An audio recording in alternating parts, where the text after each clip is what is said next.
What up? I told y'all it's your favorite coach, your favorite hour on the hour where we're talking everything in sports, your number one spot for sports news. I'm Coach Goody. My boy Julius is in the building, and we are rocking Givin game with Coach Goody. No other than, what up? How's your Friday? We got a little mist out here. It's very much so fall. And guess what?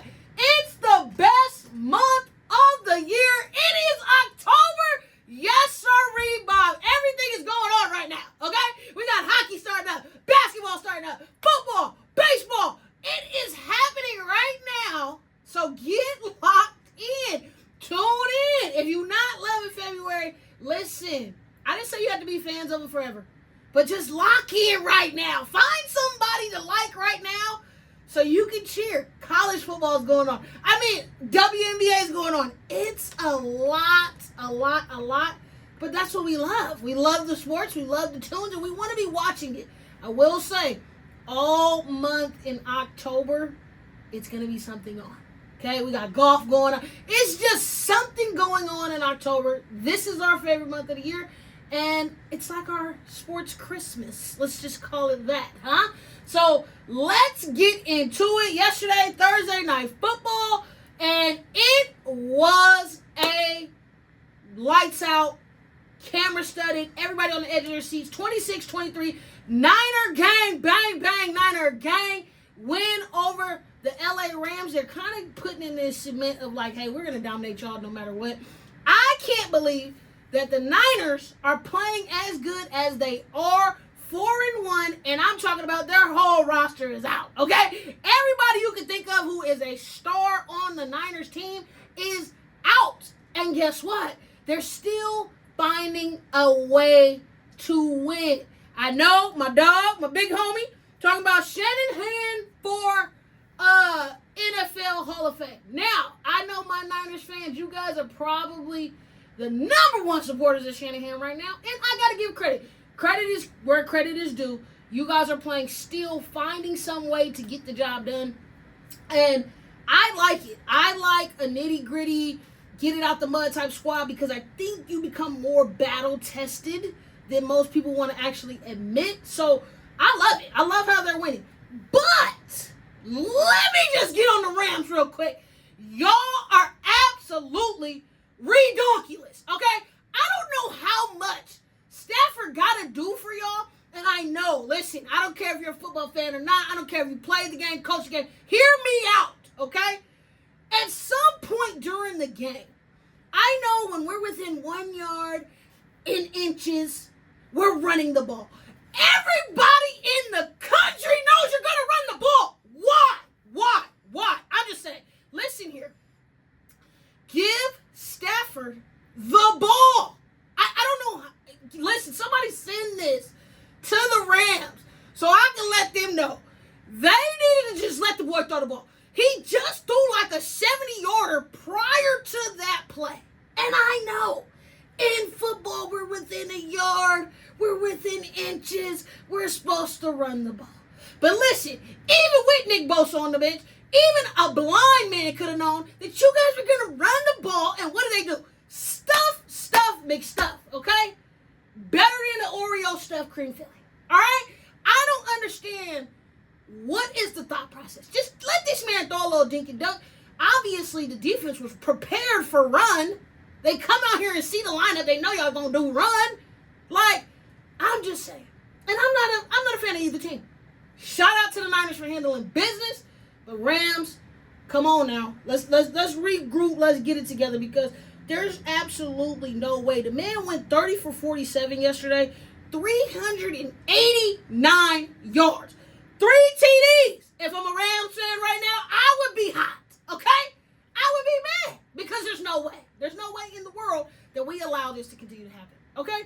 Niners, shout out to y'all. Keep doing y'all big one. I don't know what's going on. Jones is stepping up big for Brock Purdy. Brock Purdy, get that toe together, dog. Come on, man. Like, you've been out for too long. Get the toe together and get back. But I don't know. Again, Jones, 33 for 49 yesterday, 342 yards, 2 TDs, no interceptions. Listen, we didn't know what you was going to do. But now that you've been in there, you're winning games for the Niner gang, and I got to give you your credit. Okay? You guys are rocking and rolling over there in SF. All my Niners fans, you should be extremely ecstatic. Great way of setting the tone. But also, too, it was giving me a little PTSD of the Cowboys-Packers tie. Now, listen, I know I'm a Cowboy fan, and you may be getting a little bit more Cowboy news than you want to, but there's no way in the world you saw that tie and it just didn't get under your skin like me. Everybody was talking about it. Obviously, we've seen great performances from both sides, okay? Dak's out there doing his thing. Love it. But it boils my skin. And I know all the old heads of NFL, since this new merger, there's no way in the world the game should be ending in a tie. It's just so irritating. Somebody got to win. There's no way we can be a tie. And I know this is NFL tradition. We're from Super Bowl whenever. We've had ties. Who cares? Who cares? Now, I do not believe we should do it like college football, which we're going to get into when we talk about it, because we have probably 5 or 6 overtime games alone, 3 double overtime games in college football. So eventually, it's got to get something better. We got to use a little bit of this, a little bit of that, but a tie? Disgusting. Just irritating me, okay? I mean, the Cowboys are already getting on my nerves. And if we can't beat the New York Jets this week, I'm over. I'm throwing everything away. Y'all gonna see me going online, going viral, because there's no way we're gonna lose to the Jets. There's no way. We already lost to the Bears and my heart is broken, okay? We already had a tie. Could this season get any more strange? I don't know. It's only week 6. It's like, what is going on here? But I know a lot of people was upset with the tie thing. What are your suggestions, cousins, about how do we figure this whole tie situation out? I know old football, I know tradition, I know. But guess what? There's no reason why in 2025 we're having ties in anything, okay? I don't care if it's badminton, tennis, pickleball. We shouldn't have ties. Like, let's just get over this. We are competing at the highest level. Why are we having a tie? College, high school, let's have ties. We don't. So why do we have ties in the NFL? It just makes my stomach hurt, okay? I'm going to need some clarity, and I am obviously going to need some therapy about this, because it didn't just irritate me. It irritated a lot of people to see the fact that the NFL would be okay with ending a game in a tie. It just, every time I see it, it just irritates the Lord living out of me. And we're talking about ties, and we're talking about performance. We're about that midway point, okay? We got 17 games, 6 weeks in, and everything's kind of like settling, getting normalized in the NFL. I don't know what's going on with the Ravens. Am I the only person that thought about that this week? What is going on with the Ravens? Now you know, Harbaugh, ready to fire him. The first conversation that comes up when somebody starts losing, fire the coach. That's the number one thing. We already know what you guys are going to say. Fire the coach. It gets us into a better situation. Can we just talk about Henry not holding on to the ball? This ain't never really been nothing of his characteristics. So I'm concerned on why he can't take care of the football right now. I don't know why. It's coming out of the blue. But he's a fumble-rooski. And we would have never thought that, right? You talk about play. They got the Texans this week. Yes, we know C.J. Stroud. But we were playing the Texans. Ravens, get it together. And again, like I said, Harbaugh, you're 1-3 right now. Nothing's connecting. And the first thing they want to say is fire the coach. We already knew they barely like Lamar Jackson, so they ready to roast him. It ain't even a question about it. They are ready to tear him out the frame, because everything is the quarterback's fault. And you're a black quarterback, so we're going to put it on even. But I will say, they need to figure things out over there in Baltimore. Okay? I'm willing to come up, talk to the squad, get y'all right. But there's got to be some mentality in the organization to, like, let's lock in, let's be better, let's do something better, because this is just unacceptable performance right now from the whole squad. It's got to be collective. Everybody is trash right now. We got to turn it around quickly, okay? Because You don't want to get into that wild card race. You do not want to be in that play-in. You want to make sure you're good. And obviously, we anticipated a lot from Lamar this year, but it's just lackluster. And they got to win games. At the end of the day, let's figure out how to win games. That's going to be very important.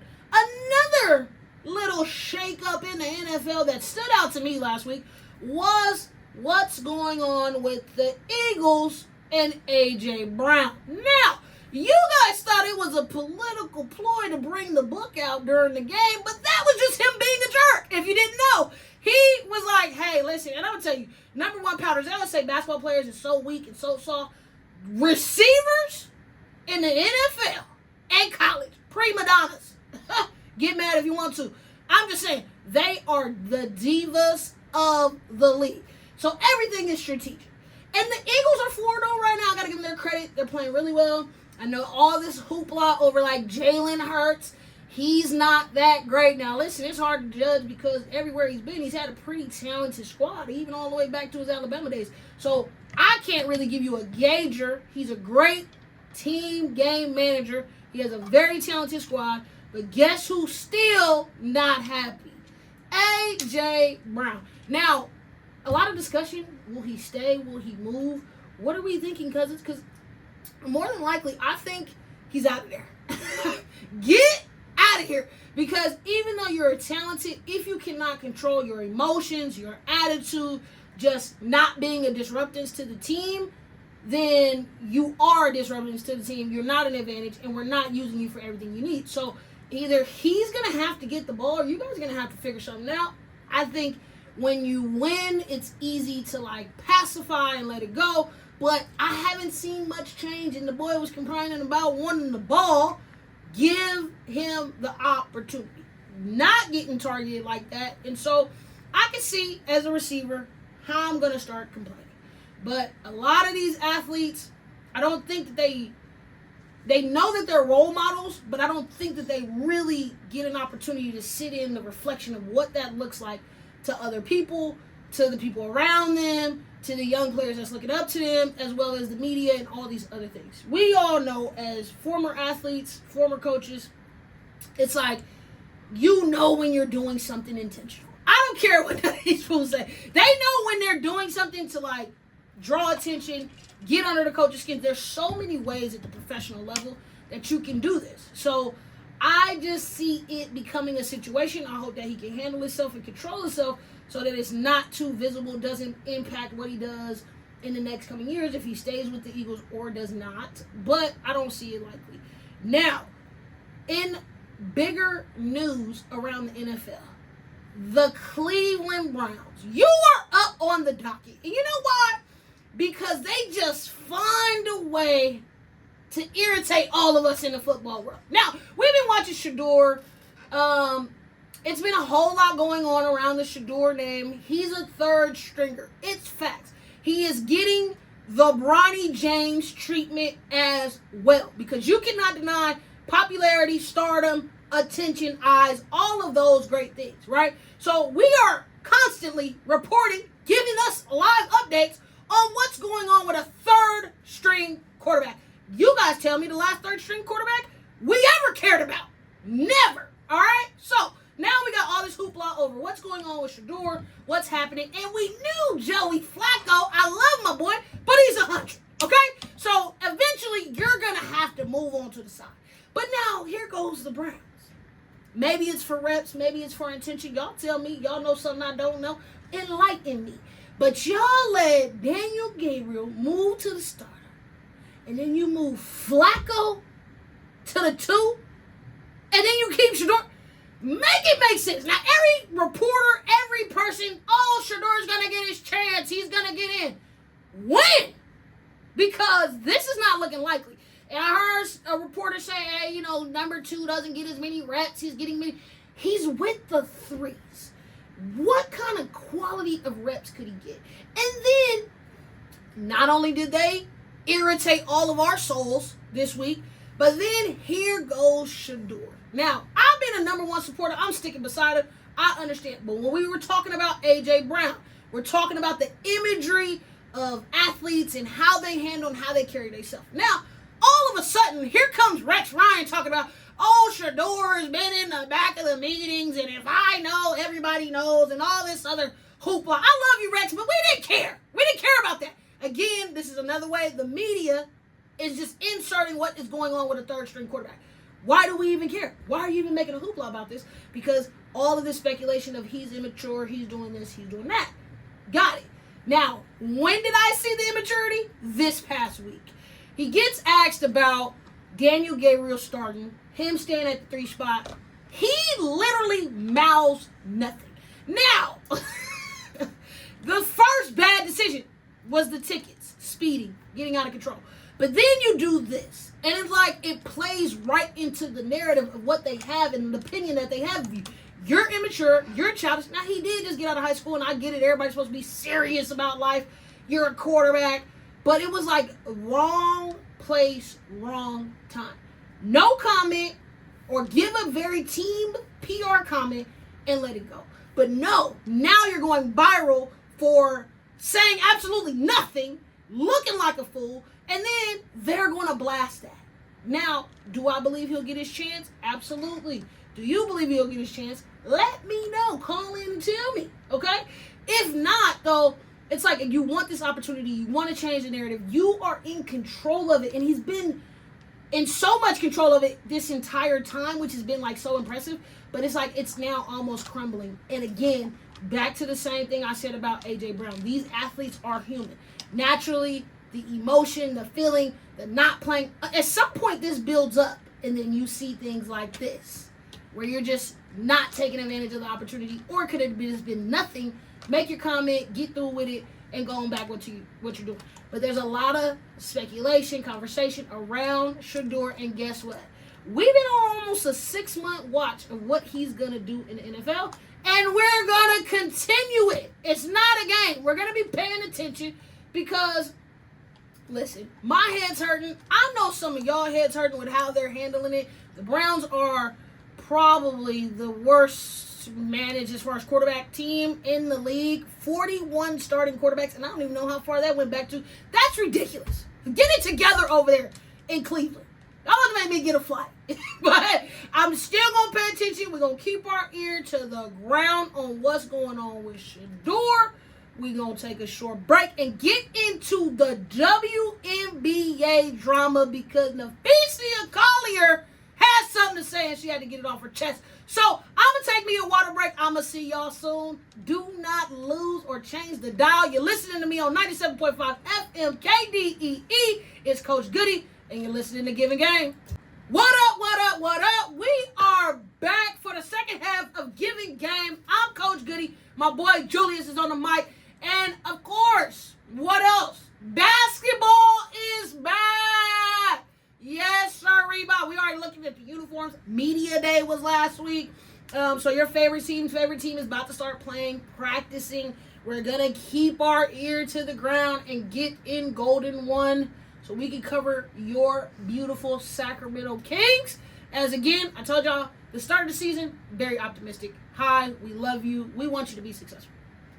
After the season starts, then I'm going to start being real with y'all. Okay? Because I'm going to really know what we need to do and what we don't need to do.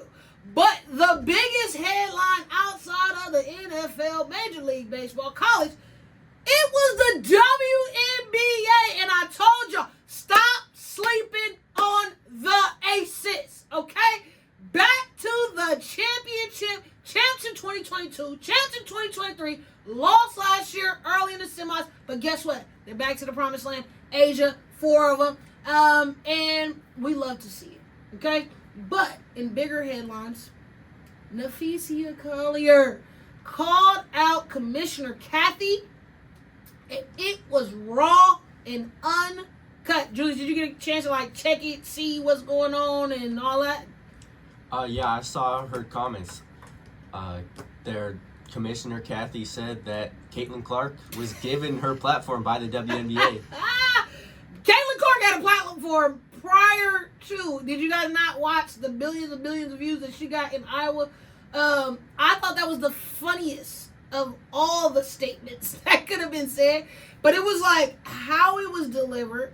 This was intentional. I don't really care win, lose, or draw, she was going to eventually get to that point to say that. We all know that the WNBA is in CBA negotiations right now, and it's looking more and more like a lockout is going to happen. I know, months ago, I've said no, I was against it, but we're talking about future revenue costs. We're talking about increase in the fandom.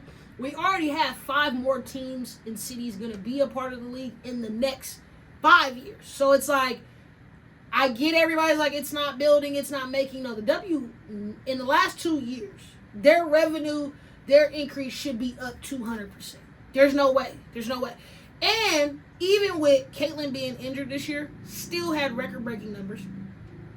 I can't believe that they would attack the Golden White Hope. But these players are stars way, way, way before they get to the WNBA. Okay? We all know it's a pipeline system here, right? Today, walking in the building, 6 kids just got NIL deals in high school with Nike. They just did a whole promotion. Last month, Under Armour did the same thing, right? So these kids are stars in high school. They're playing for the USA teams. They're playing for the national teams. They are getting all the starters. They go to college. Guess what? College basketball is bigger than the W. I don't care what nobody says. College basketball dominates March, and a big part of that is women's basketball. Okay? So let's get these clear, Kathy. You are a commissioner that's benefacting a lot of your team, but it was more so like her relationships, dynamics, not learning really anything from the NBA, because the NBA loves their players. Okay? They don't care. Now they do some unrational stuff, of course. But like the NBA, how they treat their players, I would probably say the best out of any league, hands down. We know the NFL, they don't care about their players. No offense, Roger Bill. But hey, NFL, no. WNBA, absolutely not. Major League Baseball, follow our rules or get out of here. Hockey, maybe, not necessarily so much. But it's like, come on, dog. Like, treat your players and your organization with respect. Allow them to be in a position to grow, be better. But just appreciation and love is so key. And I'm not seeing it right now at all. Who are you most excited about? Basketball coming back. Are you excited to watch it? Who are you looking for? Who do you think going to be good this year? I'm excited. Hopefully we get in the building to watch these Kings. I'm expecting a play-in season this year. For sure. I want a little bit more from play-in for them, because they've been the play-in champions. Right, okay? They've been the play-in goats. Make the number 8 spot, dogs. Like, come on. I know Julius is a Warriors fan, so he ain't really, he shouted out the Kings, but we want to go see the Warriors too, okay? We want to see how you feeling about Steph and Seth back together again. We got the Curry brothers in love. Do you think it's going to work? It's not going to work? Well, Seth Curry, he's on a 1-year deal, so it's just a short thing. Get him in the building, get another shooter. You have Buddy Hield, you have Steph, you have Seth, you have Moody, you got 4 they got good shooters. They can shoot. You got Al Horford now that he signed, D'Anthony Melton. Man, Al Horford better do something. OG better come in there and do something, man. Because Steph gonna need it. I think I'm projecting a great year from Steph. I feel like after what we saw in the Olympics, after we saw just great moments of just scavenging for his team to be in the playoffs last year, I am very impressed. If he can stay healthy, what does that necessarily look like for him? But I'm excited to see Steph get back on the court. Anybody else outside of our favorites that you're like, hey, I need to see? I definitely want to see skinny Luka and skinny Zion. Now, Zion looked like he did Ozempic. I don't know what happened. Just head bobbling, body skinny. I don't know what's going on. Luka, more even keel definition, but I'm really interested in seeing how these players that have like kind of trimmed the weight off, what does that look like in their game? Particularly in my mind, both of them actually, because Zion, the muscle, the brute, that's kind of, it gets people out your way. Like, you know what I mean? You see this strong dude come down the court, you're not taking a charge on him. You're getting out the way. But he used that to his advantage. Same with Luka, right? Very lazy-ass basketball, but when you got all this body, you can't really stop it. Like, he's a freight train, solid as all get out.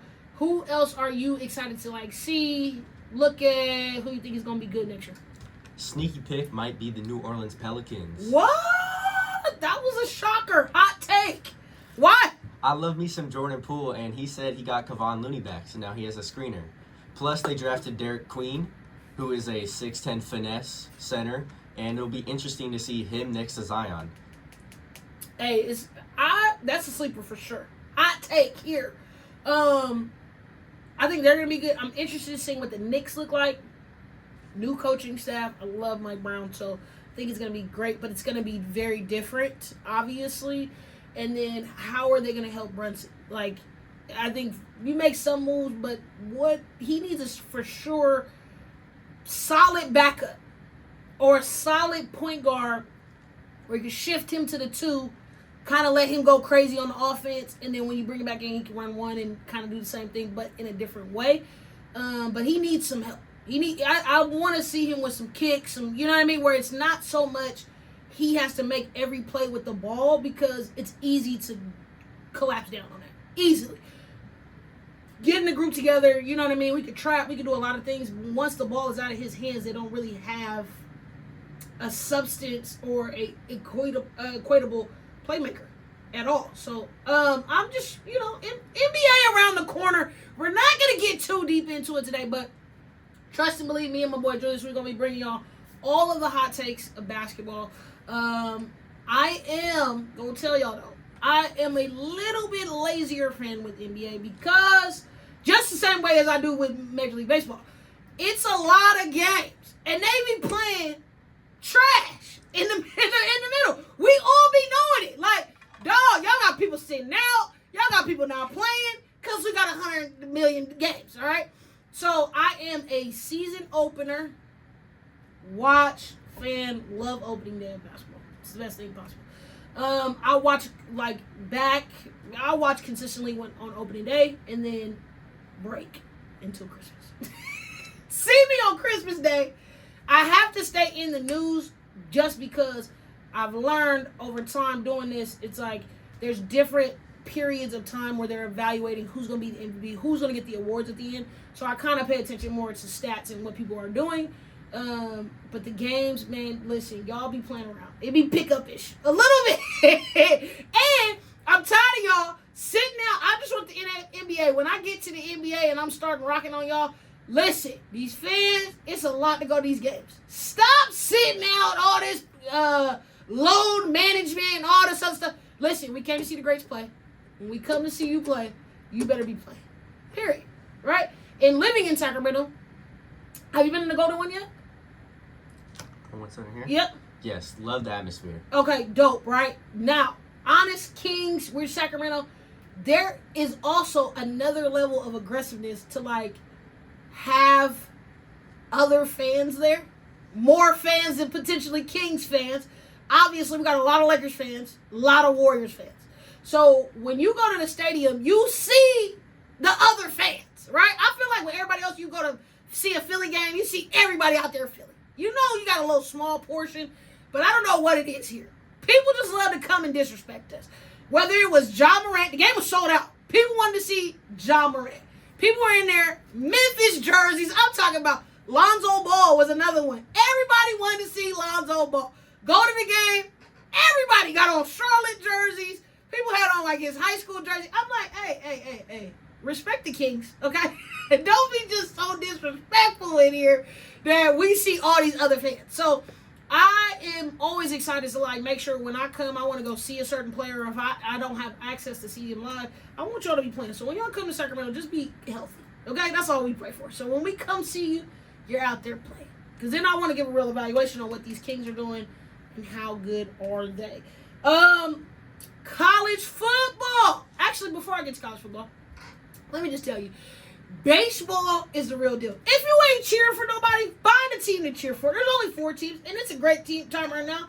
Mostly y'all West Coast people, you're cheering for the Dodgers. It just makes it easier for us to cheer for the Dodgers. Everybody in the East Coast, unless you're a Boston Red Sox fan who hates the Yankees, everybody just cheers for the Yankees because we want them to win. But yesterday, as I'm flipping back and forth between the Niners and the Rams and Yankees in the Boston Red Sox. Now, you may not like nothing about baseball, but you had to watch last night because the Yankees absolutely hate Boston. Boston absolutely hates them. This is a rivalry that's probably one of the top, most best rivalries in sports. You got to give it to him. Yesterday, this boy got on the mound. And you know, it's just to have a young man, Cam Schlittler. Oh my God. Rookie from Double-A. Now, mind you, Double-A is below Triple-A, which is below the majors. So he had to go up 3 levels this year to pitch one of the greatest pitching outings the He's in Yankee Hall of Fame. 12 strikeouts yesterday. Completely wiped out the Red Sox. Ofer gave them a goose egg. The boy was on fire. I'm talking about the 2 seam, 3, 4. Every pitch he wanted, he was getting it. Okay? Complete domination. Shout out to the Yankees for winning back-to-back. But now we got American League and the National League finals. And it's the Yankees versus the Blue Jays. This starts tomorrow. Detroit versus the Mariners. Of course, I'm cheering for the Yankees. I need Aaron Judge. Man, they just look so happy to finally, get over that hump. It's nothing like beating somebody that get on your nerves and they've been blocking you from your success. But I'm cheering for the Yanks. I want the Mariners to win. Obviously, they got the man with the master plan. I want to see what they're going to do. Cubs versus the Brewers. There's no way in my heart as a White Sox fan I can cheer for the Cubs. So we're shouting out the Brewers today. Y'all better do something. The Cubs don't play great in the wild card. Love to see it. And then the Dodgers and the Phillies. And I think that's going to be a game. I just cannot wait till y'all I think Shohei's going to dominate. I don't know what in my spirit just says Shohei Ohtani is going to play lights out in this series. I cannot wait to see it. It's just, when you get to see talent like that, number one on the mound. Obviously, we see what he does dominate. But it's the domination with the bat that makes him like this freak athlete. And we've been seeing a lot of freak athletes, but this one is like maintaining it. And can the Dodgers run it back? I think they said the last team to run back-to-back was the Yankees. And that was over 10 years ago. It is very hard to go back-to-back. Let me just say that. But it's also, I probably would say the odds are higher to go back-to-back in the NFL and Major League Baseball. I think those two probably are the hardest to run a back-to-back. But a back-to-back, regardless, shout out to you, Drake, for coming out with the song, but it's hard in general. I know a lot of people be like, oh, the Lakers did it, Boston did it, all these other things. Duh. Do you know how good their teams were? And to do it back-to-back it just takes a lot of special wind in the atmosphere to go in that favor.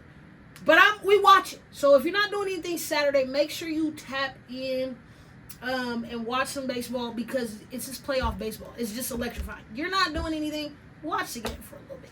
5 seconds in. And usually I get a lot of the time, baseball is boring. Sadly mistaken. Not even close.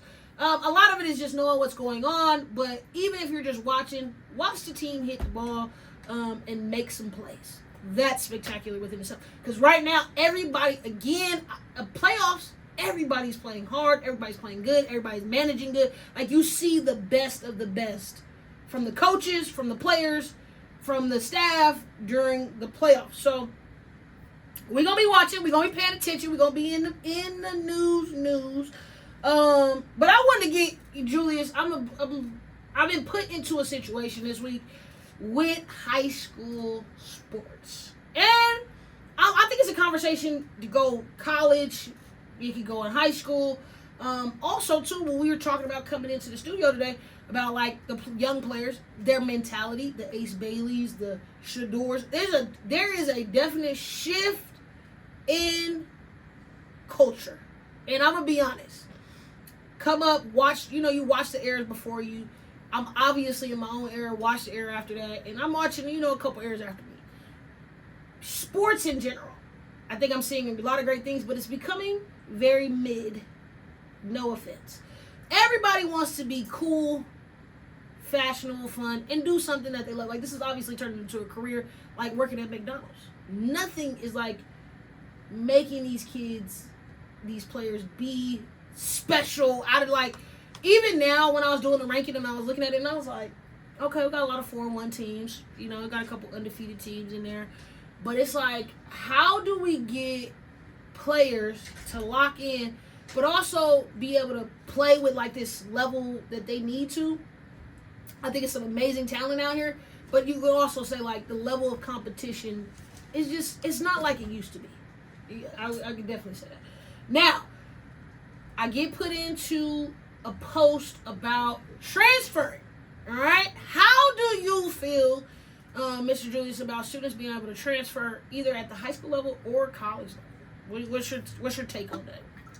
I feel like with everything, it's all about moderation. Sometimes these players, and they're incentivized by these teams too, to just hop from program to program.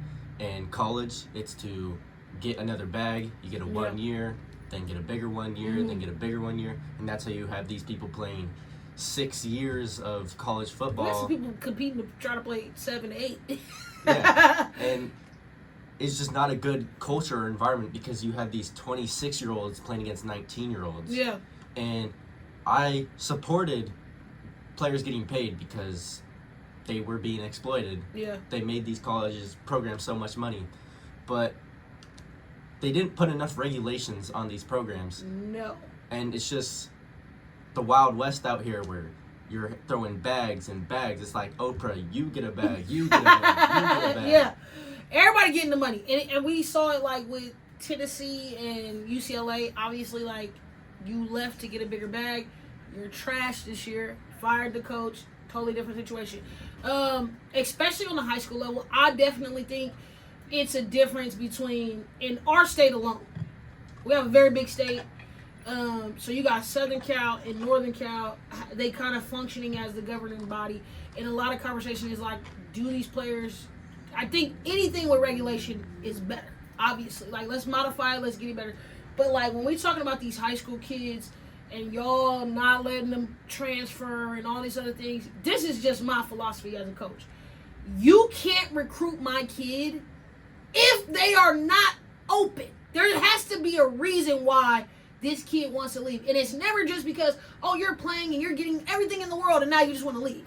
To go, rarely is somebody telling me, hey, I'm going to this school, or I'm transferring, or I want to transfer because they are just so much better than the school I'm in. You get a percentage of it.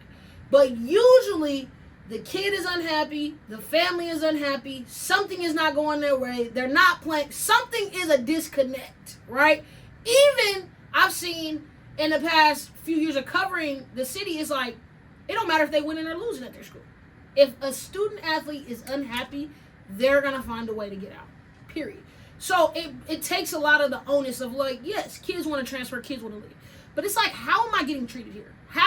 What is this, especially in the NCAA, you see a lot of athletes just choose the school because of the name. Ohio State offered me, I'm going to get a bag, I'm going to Ohio State. Might not ever see the field, the court. Like, you know what I mean? I'm going to Duke, I got an offer. You're about to be on the bench, brother. Like, you're not about to be playing. You got the offer, great, you can compete, but you're not probably going to go in there and play. Or you do go there and you see, like, man, I can't really cut it. Something's going off.